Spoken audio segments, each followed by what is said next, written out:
brilliant ideas, powered by Hyundai Motor.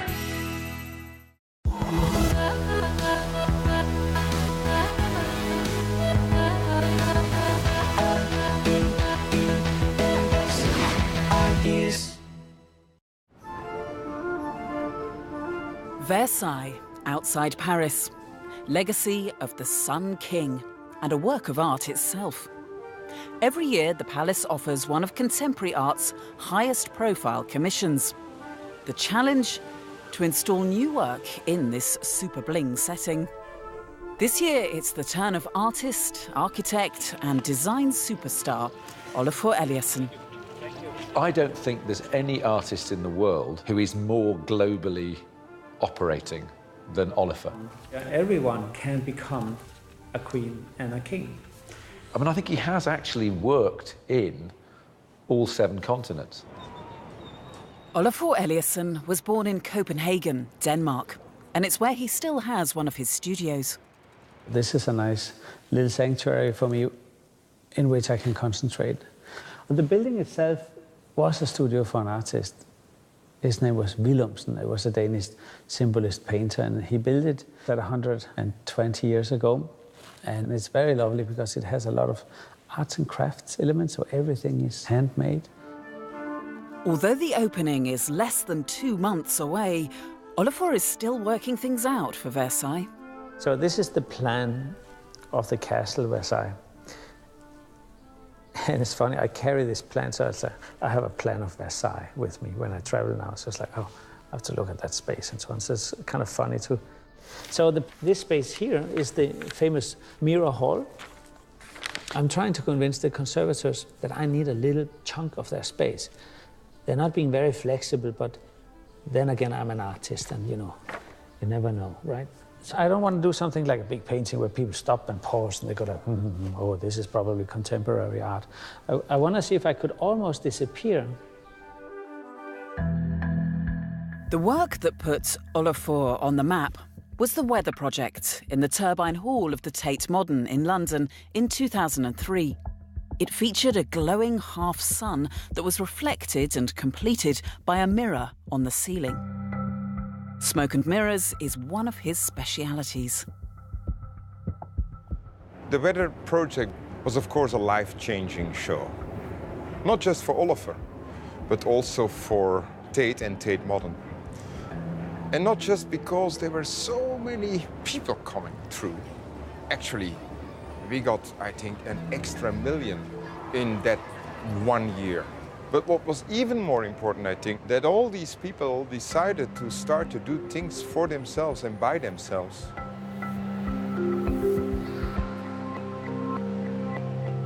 It fundamentally changed the way that people operated in and saw museums.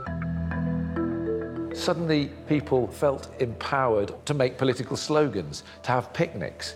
And of course, in England, there's this whole thing about the weather being so pivotal to everything. As much as I treasure art and the art world as such, I also understand it can be quite elitist. And this was nice because people, they were not literally patronized by, wow, this is really complicated. We walked into the Turbine Hall, myself and a friend, and it was filled with this warm orange glow. And you could see the sun at the end of this huge hall, and the floor was covered in people lying down. And we decided to lie down and bask in this glow. I think I spent hours there, and I kept going back. He's really an artist that feels and engages with the environment, and it's something that was very appropriate and very welcoming when Olafur was invited to design a pavilion here at the Serpentine. There's something about his work that goes beyond the technology that's creating these lights and the architecture. One of the other materials Olafur loves to use is water, probably most spectacularly in the New York waterfalls of 2008, commissioned by the city's Public Art Fund. Post 9/11, there was a great spirit of generosity and hope in the city and ideas about what we could do to celebrate the city. And when Mike Bloomberg was mayor and understood the power of art to not only affect one's soul and the way one feels about themselves, but to be a force and economic engine for the city. New York is such a legendary city. And I said, well, let's go right in there in the industrial, in the roughness, and the kind of what some people would see as wasteland, and let's put in these very beautiful things. And the scaffolds, like this is what you see around the corner in New York all the time. So doing a waterfall from the scaffold immediately would make people only look at the water and they wouldn't see the scaffold, and I was right. Olafur obviously is deeply committed to the environment. So we had to treat the water. The scaffolding got recycled, the lights got reused. It was all put back. They were solar powered, all renewable energy that we used. Olafur cares about those things. The waterfall project was enormously popular. I think they said more than 1 million people went to see and view that work. And it was enormously successful because it was enormously beautiful, but at the same time enormously profound. There is this magic to hearing and seeing water. You could go to the waterfront and experience something totally different. It was incredible, making something that is natural, but wasn't natural. He takes things which we all take for granted, like, the sun, the clouds, the fraction of light, sun through the clouds, water, rain, and he mixes them, and then he starts to take them apart again. He keeps taking things which he put together apart, and I think that's the true art as well. Olafur's preoccupation with natural resources partly comes from the time he spent with his father in Iceland, a country of waterfalls, volcanic mud and rock formations. These inspired the hexagonal bricks he made for the facade of the Harper Concert Hall in Reykjavik, which makes the iconic building mirror the natural environment. It's something that blurs the boundary quite literally between the outside and the inside. There are what are called quasi-bricks, these polyhedral structures, as well as glass skins. So the outside and inside and the blurring of that is conscious. Olafur blurred the lines between artist and architect again in a piece called Your Rainbow Panorama. There is this museum in the city of Aarhus in Denmark, where the idea is that maybe the gap or maybe the sort of sequence of paintings or the way you walk through the museum is actually worthwhile pursuing in a more abstract matter. On one level, it's everything Olafur Eliasson doesn't want to do, which is a monument. It's a monument on a monument. But actually it's not. It's something a lot more than that. It's static, but your experience of it is fluid. I think it's exciting because when you stand still, you see a color, red.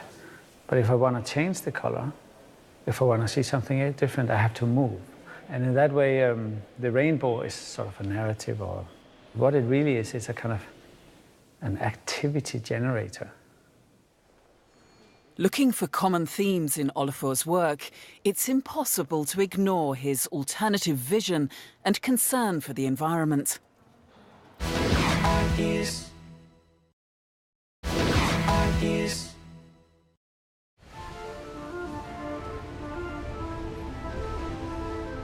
Copenhagen is where international artist Olafur Eliasson was born and grew up. He studied at the Royal Danish Academy of Arts, but took time out in New York and Berlin. Nowadays, it's actually a very good school. It was not so bad back then. The most important thing I learned was the only thing interesting about the art world is art. And that has been my rule ever since. Ecology, sustainability, natural resources. Copenhagen is a city with an environmental agenda, which both informs and echoes Olafur's concerns. There's a number of very active priorities in Copenhagen, trying to create a green future, sustainability, bicyclists, walking pedestrians, and I really wanted to also nurture them.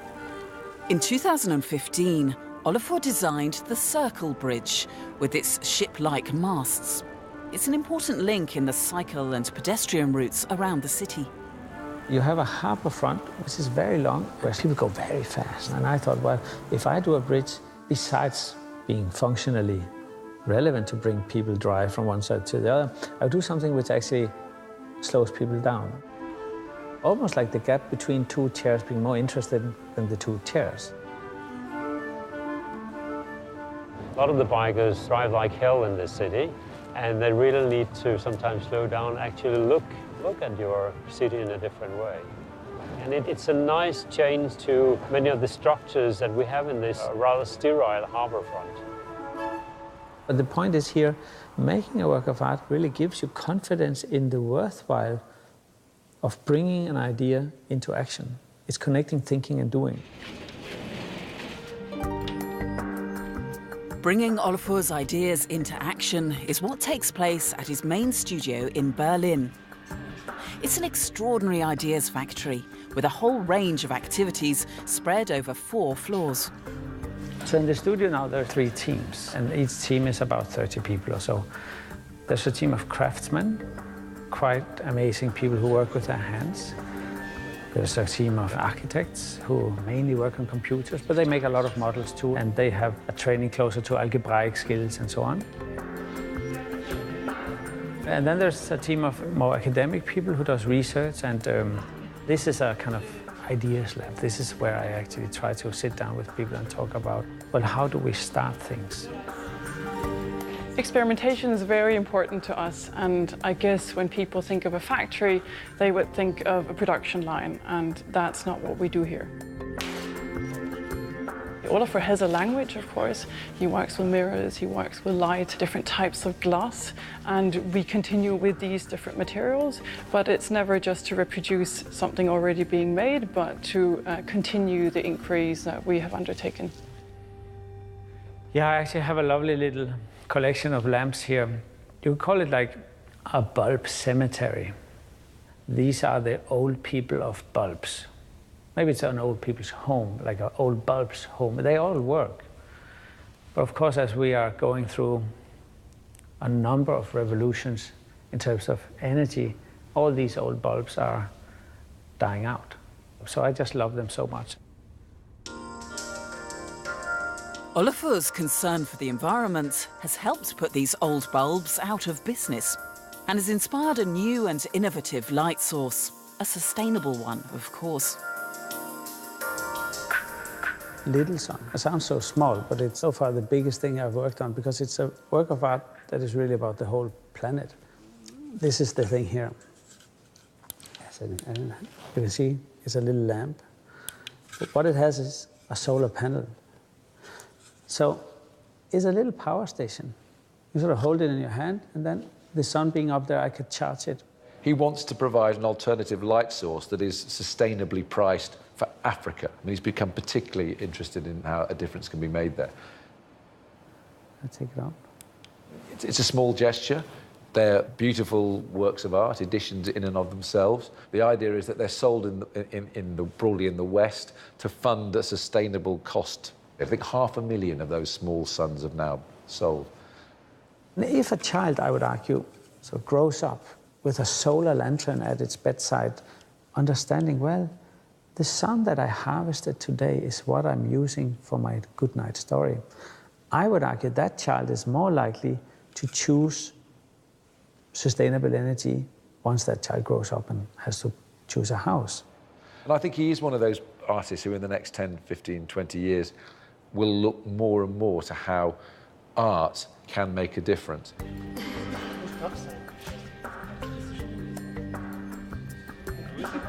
Meanwhile, in the depths of the Berlin studio, the current preoccupation is with 2 installations for Versailles, with mirrors, holes, and Olafur's distinctive mono-frequency light. But there are still problems to be ironed out. We've cut everything to size, and yesterday was the first time we've ever seen it put together. It goes out on Thursday next week. What we're trying to figure out, the black box is not so much a problem because everything disappears when you get into the black box, but because we have these mono-frequency lights in here, you see every detail. So we're gonna do a slight white fade around the mirror where it transitions to the wood pieces on the sides and top and bottom. We're also running out of material and time, so We'll see what happens. We do a lot of experiments that fails. We also treasure the failures. We learn a lot. It's very simple. There's a mirror, and then there's a hole in the mirror, and then there's another mirror behind the mirror. So in the hole, you see a reflection of the hole from the back, essentially with you inside of it. It's kind of becomes a bit hard to tell. Is that a little hanging circular mirror, the one they cut out, which is just hanging further in, or what? So it's kind of nice. It's sort of funny with that.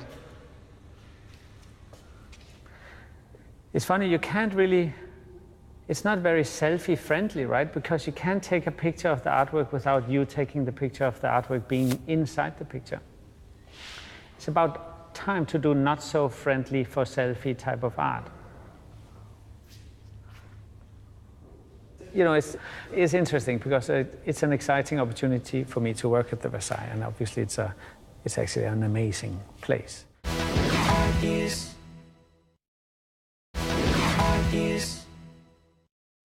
Versailles. From 1682, the home of Louis XIV, the Sun King, and a symbol of autocratic power in France. But since 2008, a place where contemporary artists have been invited to make their statements, including Jeff Koons, Takashi Murakami, and Anish Kapoor. And now, Olafur Eliasson. I try to see underneath all of that gold, underneath the mirrors, underneath this incredible power machine, is there a kind of subconsciousness?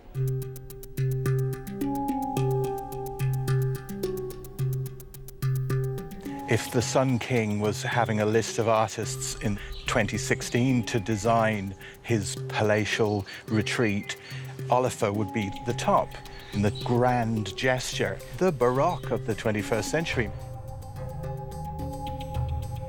I think what we are also celebrating here is, of course, culture. And at the Versailles, I've been very... At a press conference in the opulent Room of the Crusaders, Olafur speaks to the world's cultural media. He links the works he's created with the palace, its history, and inevitably, the world today. So Versailles, all of it is contemporary. And as we know, today is also changing. Last week there was the floods in Paris. Somebody said before this was a natural catastrophe with water.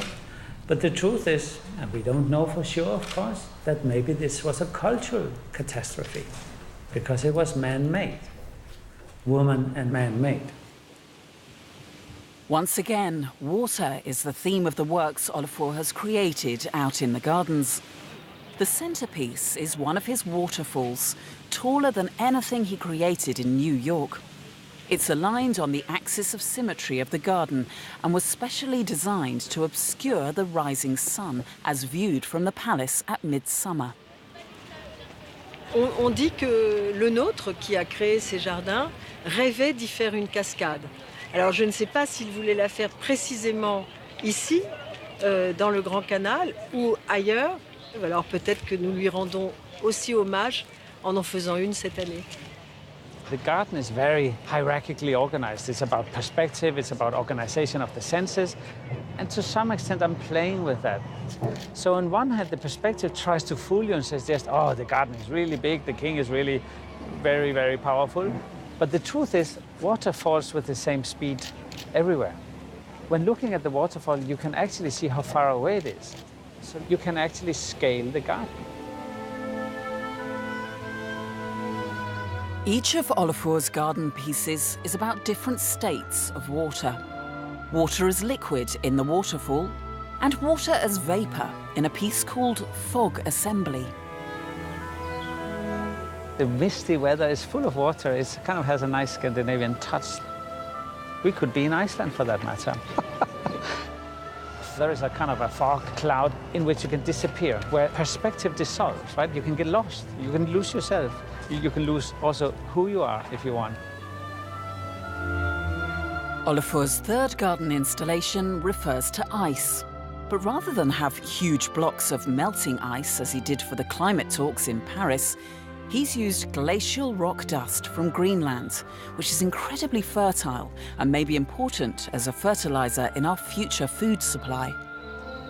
First of all, I think it's incredibly beautiful. It has an amazing color, and clearly this is something very, very alien to some extent, but it's also something very fertile to some other extent.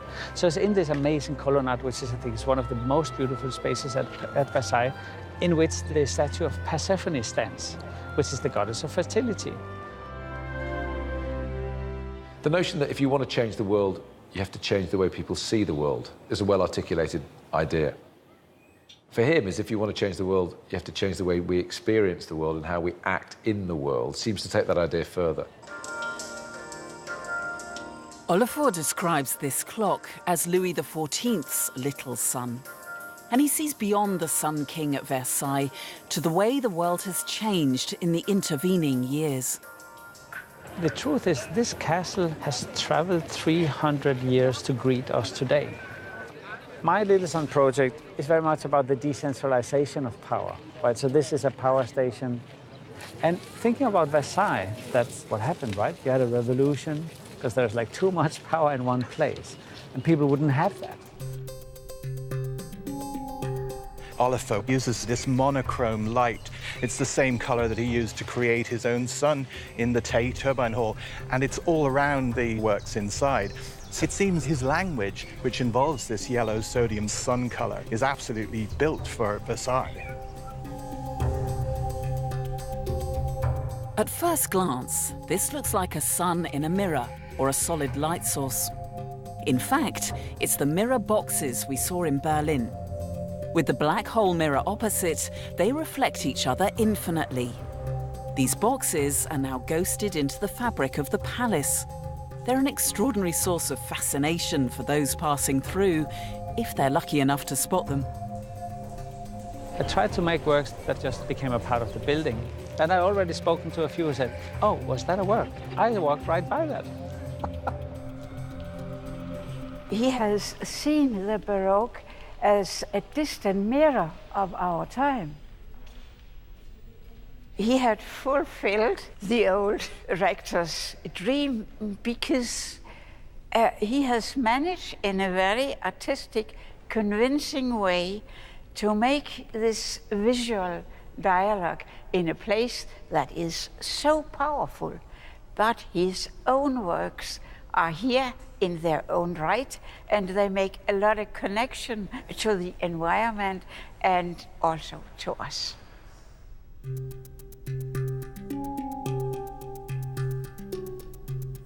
Olafur's visions are always multi-layered. He prefers raising questions to suggesting answers. Questions about the past and the future, hinting that they too are not necessarily separate, but reflections of one another.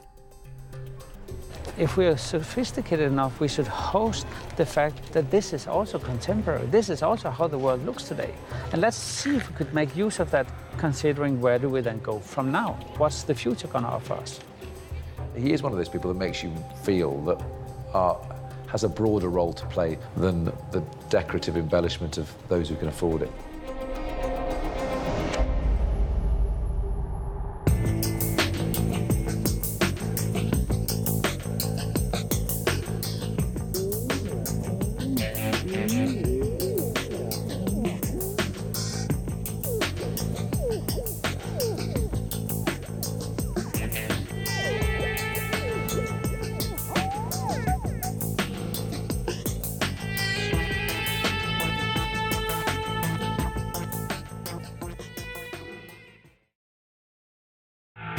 Brilliant ideas, powered by Hyundai Motor.